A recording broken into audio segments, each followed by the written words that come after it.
And the details of the contents of the State of the Nation address of President Aquino remain unknown to most Filipinos. Just over 2 days before the SONA, some have already expressed what they want to hear from the President.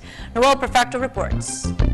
As early as today, many are anticipating the State of the Nation address of President Benigno Aquino III on Monday. Customs Chief Rufy Biazon gave his reaction to the awaited SONA of President Aquino. He hopes that there will be a chance for the Aquino administration to include in their priority the implementation of new customs law that will surely aid in the right revenue collection and to get rid of smuggling in the country. Well, yung isa sana yung ating hiniling na maging priority bill, yung customs modernization bill. No? Kung ito'y masama sa SONA ng Pangulo at hudyat ang lehislatura na bigyan nito ng pansin, matutuwa tayo dahil isa yan sa mga reform measures na tinutulak natin. For TESDA Director General Joel Villanueva, he is hoping for more support from the government on TESDA projects and programs in helping provide additional information for Filipinos wanting to expand their knowledge on technical skills development.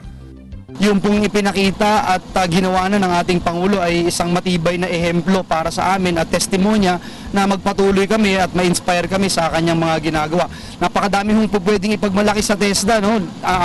Siguro, just to give a ballpark figures, ang target namin is 1.2 million enrollees lang, umabot po ng 1.8 million. Buhay Party List Representative Lito Atienza, meanwhile, said that there is no doubt that the economy became stronger under the Aquino administration.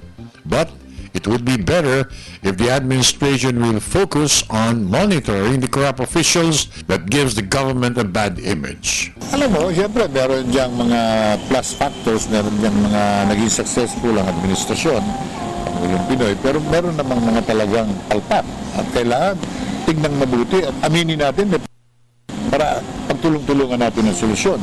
I'll give you one. Peace and order. Security for the communities, for our people. For the People's Television, I'm Noel Perfecto.